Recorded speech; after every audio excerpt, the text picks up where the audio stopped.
explaining your. That was the only reason I was interfering. So I'm sorry. I won't do this again. So much. All right, hey, great to see you. Let's go to Adi. Adi, welcome to the stage. Would you like a fresh five? Tell us what's on your mind, my friend. Can I quickly? Yeah, go ahead, Les. I'll give you Adi 1 second. I'm going to give Les a minute to respond, and then we'll go to Adi. Go ahead. Evie making a good point, and a finger would have been a much better analogy. Thank you. No, thank you for saying that. Thank you. I really thank you for it. Look at all this civil discourse and exchange. I love it. Adi, let's go to you, my friend. Let's give you your fresh five. What would you like to talk about? Oh, I can change the topic to whatever I want. You can talk about anything. You have 5 minutes to talk about anything you want. I don't need 5 minutes. I'll just take 2 minutes, okay? Okay. So, what really interests me is nothing to do with humans, not politics, not countries, not sports, not entertainment, not movies. What I like is the whole universe out there. And that's the only thing that really interests me, is knowing more about the universe that we live in, not just the world.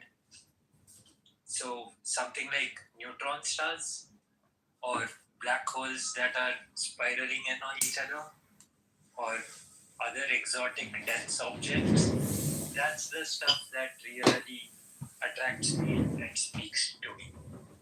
So all this other stuff just doesn't matter to me. That's all. I yield my time. Well, thank you for sharing, and I love that you love the universe, my friend. Keep being curious and exploring it.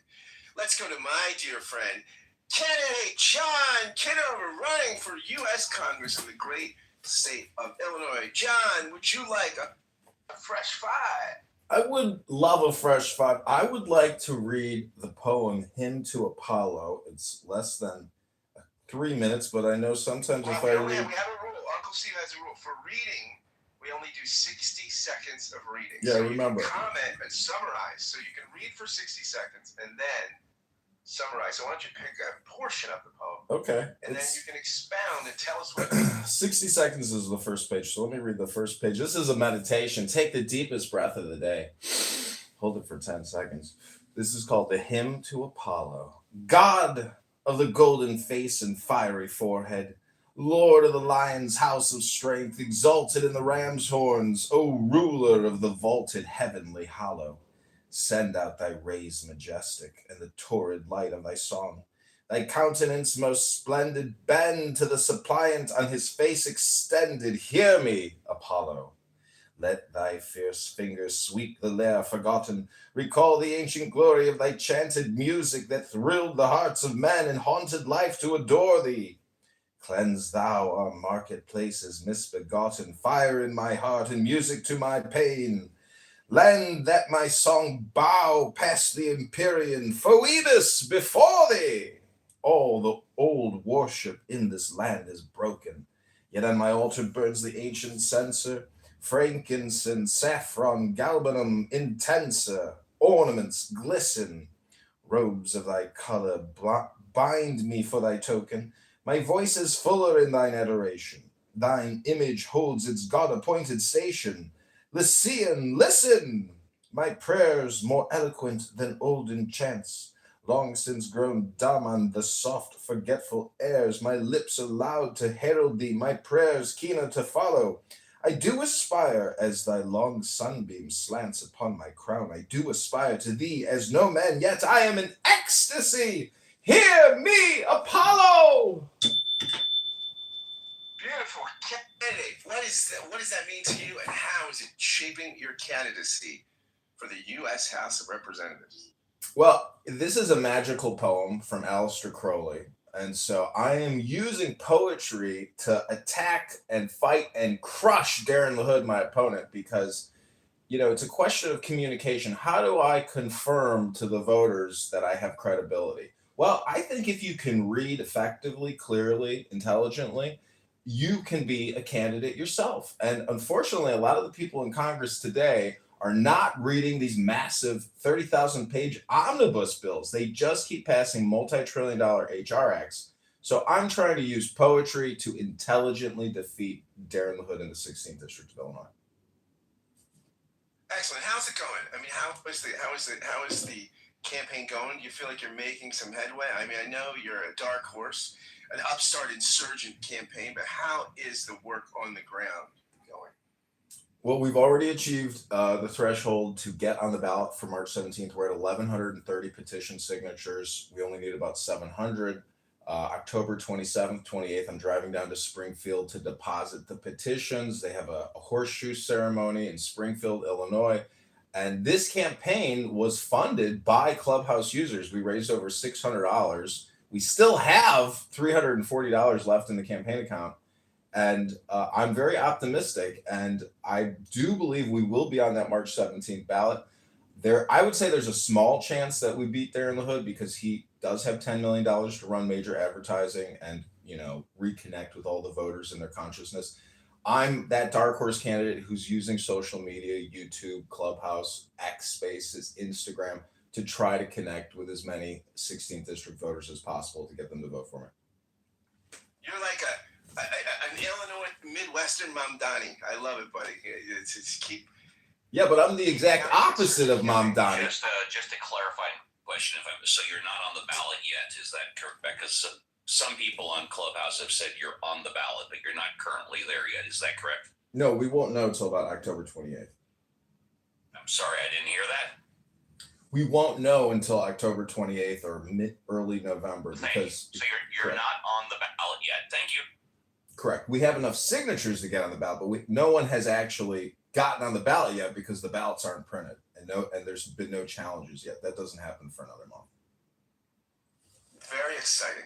Very exciting. Well, we wish you luck, and this is exciting to have an upstart insurgent candidate on our show. And oh my gosh, speaking of wonderful, wonderful people, coming off of her birthday, Jane Rosenzweig, the great Jane Rosenzweig, one of the great parallel parkers of the universe and one of the loveliest souls on this app. Jane, would you like a fresh five?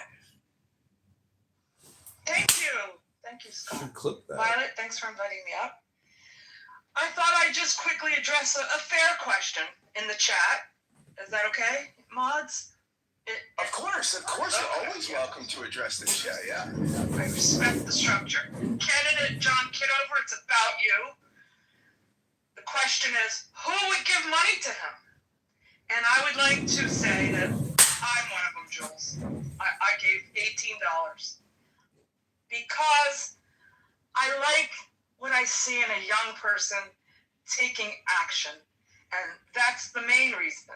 I'm ideologically opposed to everything John is fighting for. However, I believe in the democratic process. And also, maybe he'll cause a little chaos. You gave me this one, Scott, in the Republican race. And I'm very okay with that. But mostly out of just reaching across to a human I don't agree with. And $18, as some of you know, has some significance for Jews of all types, like cultural ones like me. To life, John. But Jane, there's no way that we're 100% ideologically opposed on everything. That's an all or nothing statement, which is a cognitive distortion disorder. You're right, John. Many things we are opposed on. Like, I'm a liberal Democrat. Let's just leave it at that. Because as a human, we are one. Well, Jane, it's very exciting that you're taking part in this upstart insurgent campaign, sowing a little chaos, being a little agent of chaos, like Cora is our agent of chaos. I love it, Jane. I think it's fantastic, and I defend your right to sort of mix it up a little bit. I think it's great, and I'm thrilled, absolutely thrilled, that you're taking part in the democratic process. We love it. My biggest donors are the biggest liberals on this app, FYI. So I do connect with liberals. He does. All right, let's go over to, is that anything else, Jane, or is that good? Are you good? I am good.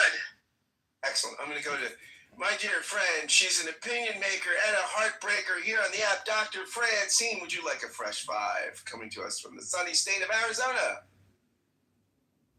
Dr. Francine. Oh, there you go. I need a fresh.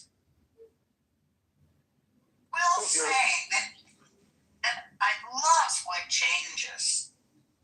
And I love the fact that she contributed money to the cause.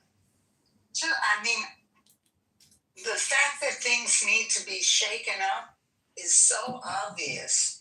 I think it's so cool that it happens here on the Clubhouse. So it makes me happy. It really makes me, and it's hard to make me happy this month because of Ed. But Jane, that is so that exactly the kind of open-mindedness that people need.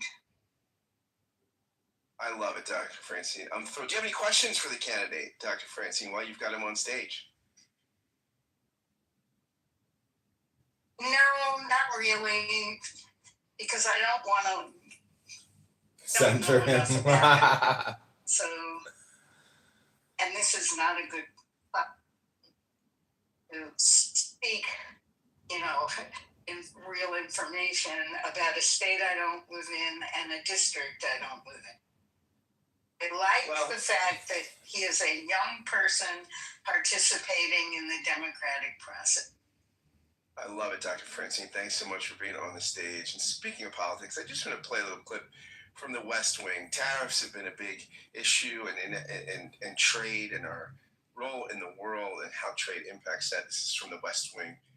Toby Ziegler explaining the benefits of free trade. Of course, he's played by Richard. Okay, this is JohnForCongress.com. I'm on. It's activist vacation is what it is. Go to JohnForCongress.com. Thanks, everybody.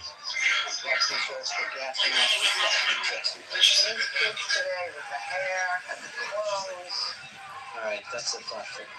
I got great fees. Benefits of free trade. Food is cheap. Yes. What is cheap?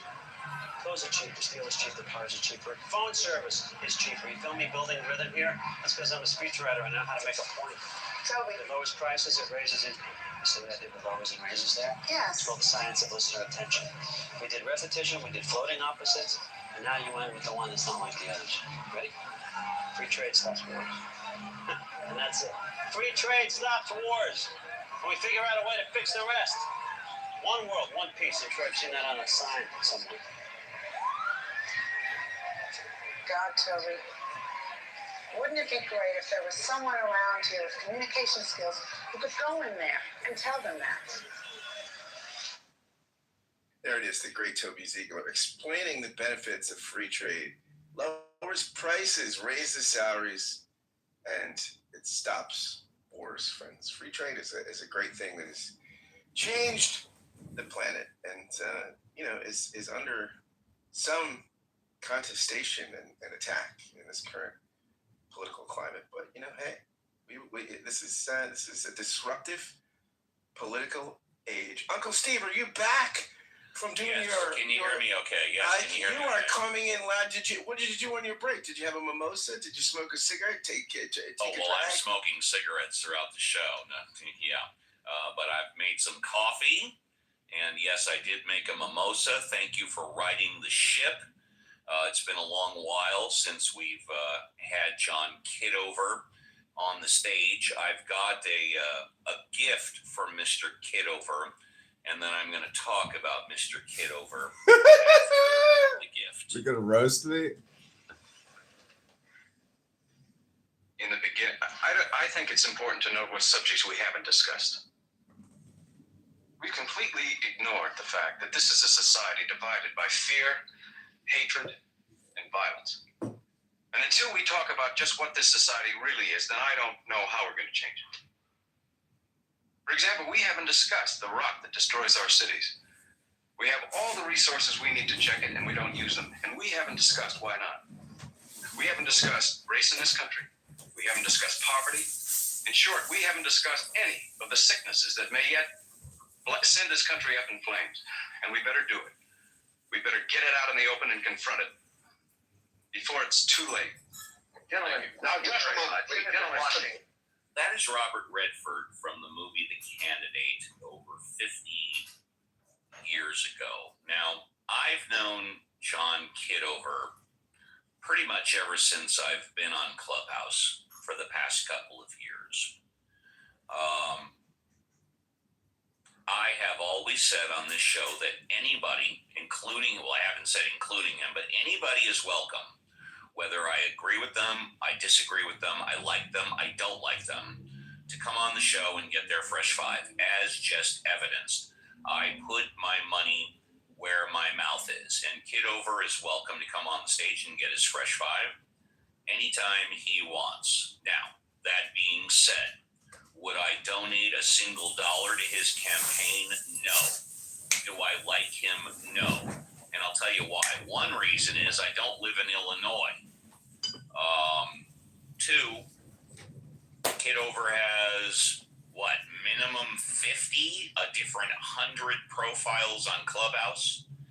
He comes on constantly in the past couple of years with different monikers, different voices, talks about stuff that, quite frankly, I think is off the rails.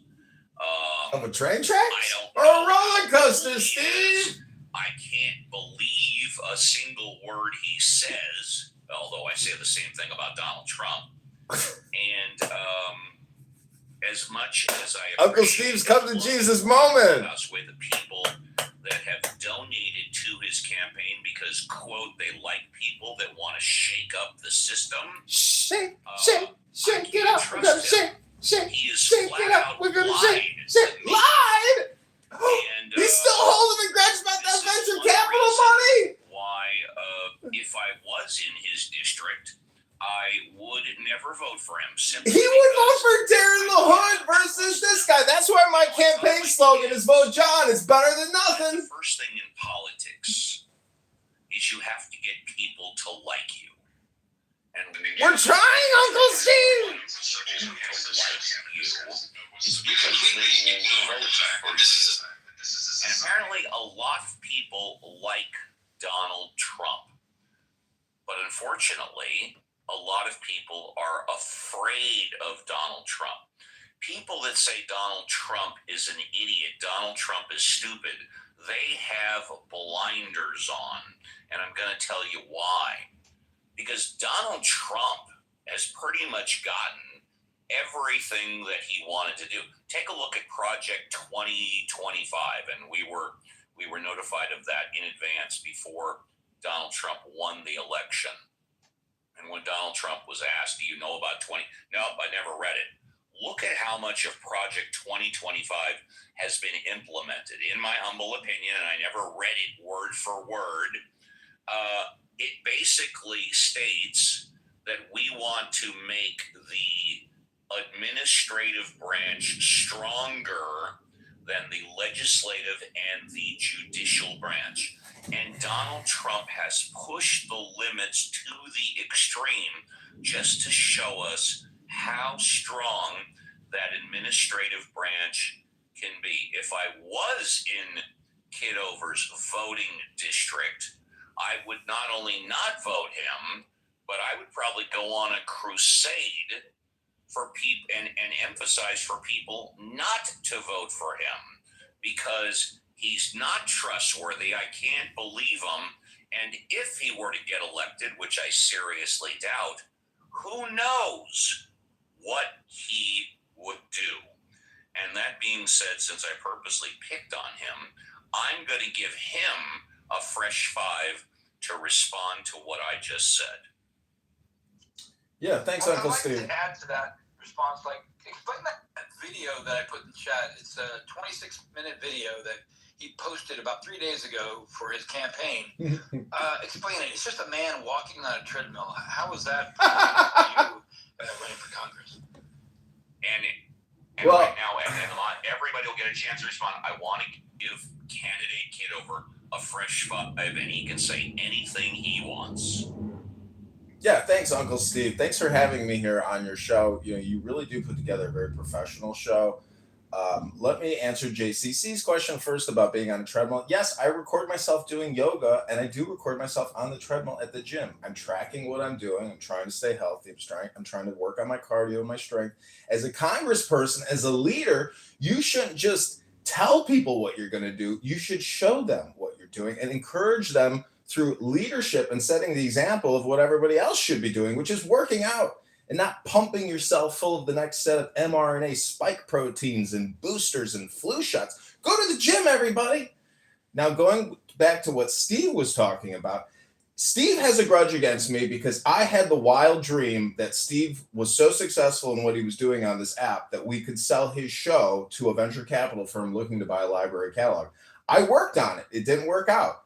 But Steve puts together, in my opinion, the best shows, his mod squad, because it is the consortium or cornucopia of people that come together, which is what makes great rooms on Clubhouse. There's no individual or just a few characters. Like Steve is essentially a director of a theatrical production, and he's very successful at it.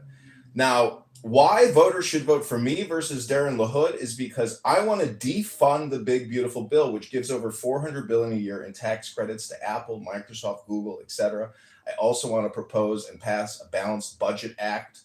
The amazing thing about AI is drafting these HR acts takes 60 seconds. And Thomas Massey, Rand Paul, and many other libertarian-leaning or fiscally conservative Republicans believe that we are digging a debt grave of this country. If you can expand the debt and expand the money supply, you are expanding our liabilities and our taxes for we the people. And if you can expand a thing, you can rapidly implode a thing. So I am worried about the future of America, as I know many of you are. And I am primarily worried because of our fiscal irresponsibility, our borrowing, our spending, and our taxing. That's my position. Because he's not trustworthy. Thank you very much. And we got to give props where props are due. You weren't here in the first hour, but for those of you that weren't here in the first hour, replays are on. We had a gentleman came on with the moniker of, or the name of Jesus, and he made a couple of statements. And then when I questioned, I didn't attack him as nearly as much as I just, and I think logically, but maybe some of you disagree, attack Kitover. He couldn't respond. He came back with epithets, if I said that right, and he came back with accusations. He came back with bullshit. He wouldn't answer my questions. Whereas John, I completely said what I don't like about him, and he responded in a coherent, professional manner. Got to give him props for that. So John, thank you very much. And you're more than encouraged to stay on stage and get a closing thought at the time. If you're in the audience and you want to come up, you are encouraged to do so because as it gets closer to the top of the hour, it will be next to impossible to do that. And if you want to come up, but you don't know what you want to talk about, this is what I refer to as the best 2 minutes on Clubhouse. News the explosion, the search for the missing right now. The images coming in with a horrific explosion at a manufacturing plant. Multiple workers unaccounted for at this hour. Debris landing in yards throughout the community. The blast rattling homes miles away, and we're on the scene tonight. Also breaking, massive firings now underway. Day 10 of the government shutdown. President Trump tonight making good on his threat to fire federal workers and what we know so far. Tonight, a major storm now set to hit. We're tracking what could become the first nor'easter of the season. Either way, the system set to hit the Carolinas right up through New York City and Boston. Winds gusting up to 60 miles per hour or more. Lee Goldberg has the forecast. Tonight, the 72-hour window has begun. The world now waiting for the return of the remaining hostages held by Hamas. And now, everybody will get a chance to respond. I want to give candidate Kitover a fresh 5, and he can say anything he wants. Yeah, thanks, Uncle Steve. Thanks for having me here on your show. You really do put together a very professional show. Let me answer JCC's question first about being on a treadmill. Yes, I record myself doing yoga, and I do record myself on the treadmill at the gym. I'm tracking what I'm doing. I'm trying to stay healthy. I'm trying to work on my cardio, my strength. As a congressperson, as a leader, you shouldn't just tell people what you're going to do. You should show them what you're doing and encourage them through leadership and setting the example of what everybody else should be doing, which is working out. And not pumping yourself full of the next set of mRNA spike proteins and boosters and flu shots. Go to the gym, everybody. Now, going back to what Steve was talking about, Steve has a grudge against me because I had the wild dream that Steve was so successful in what he was doing on this app that we could sell his show to a venture capital firm looking to buy a library catalog. If you're on stage and you would like to contribute at this time, please I worked on it. It didn't We've work got out. 20 minutes But to the show. Steve puts together, in my opinion, the best shows. His Mod Very Squad, quickly, because it is the consortium or cornucopia the of news people that come report together, says that which is what makes great rooms U.S. out of us. soldiers are There's no individual or just a few characters. Like Steve is essentially a director of a theatrical production, and he's very successful at it. Now, why voters should vote for me versus Darren LaHood is because I want to defund the big beautiful bill, which gives over I do, Steve. Sorry, I couldn't get to There's the no need mic. to apologize. Go ahead, Bible. Go ahead. tax credits to Apple, Microsoft. I actually wanted, I also want to when Z propose was a in the room balanced talking about budget artificial act. intelligence, The amazing thing about I've AI been is drafting these using the HRX Suno takes creator 60 for seconds, songs, and Thomas Massey, Rand Paul, and many other paid for the monthly libertarian membership, or fiscally and it's conservative one of those Republicans services believe where that the we are paid digging a platform debt really grave makes a of difference this to what country. you're If you getting. expand I think it's a really cool way to express myself. I'm not claiming to be a musician, but the more capable features with that are making the songs sound a lot better. I thought you might be interested because a while back you mentioned that band that got called out for pretending to be real, but they were AI. So, I mean, I'll always identify it as an AI song, but it really does make a difference to pay for it if you want to use that service. Absolutely. Yeah, I've been listening to a lot of AI remake the song, taking like metal songs and making them like a soul beat and soul lyrics and a soul vocalist. And then just recently I watched a metal version of Eminem's "Lose Yourself," and man, I tell you what, it's quite entertaining. With this AI with music, it's pretty cool. However, you listen closely intently, you can tell that it's not a real instrument making this sound. So it's still good. Respond to what I just said. Yeah, thanks, Uncle Steve. To add to that response, like explain that video. Let's see here. Oh, go ahead. Go ahead. 26-minute video that he posted about 3 days I'm ago for concerned his that campaign. people are going to be like AI pseudo actress. I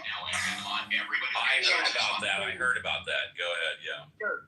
So training on, basically using other people's creative work and their likeness we are reading without compensation. It's basically turns people that used to get compensation for doing things that people were interested in, and now there's just no money in it. And that's what's happened to musicians too. And it's sort of like the old days where you had blues musicians that were said, I'll give you a few dollars to talk into this box. And then their music was, being used whereas they weren't getting much compensation at all. So it's a concern of mine. And we have to watch out for that. And I guess some sort of micropayments thing, or I'm not sure what, but if you're using other people's work, they should get compensated. Would anybody else like to contribute? Yes. Please do. There's two things. Google does have something like this where they track every single musician and they do compensate them, and the original authors can do copy strike against the videos. And when it comes to AI, what JCC was saying. Well, before we get to AI and JCC, you said Google compensates them. How much does Google then? How does Google compensate them?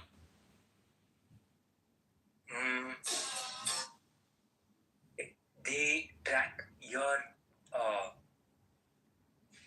because I'm not aware that Google compensate. I'm not aware that Google compensates anybody. There is a thing that I know that Google does a lot of advertising and make people pay. Yes. A lot of people advertise on Google and do a pay-per-click, but I'm not aware that Google compensates anybody. Well, could I answer that? That's right. Yeah, please do. Sure. So what they do is they compensate, as Adi said, they tell the owner of the music, Original copyright owners, yes. yeah, the copyright owner, this is being used, and you can either have it taken down, or if you want, you can get the advertising money from it.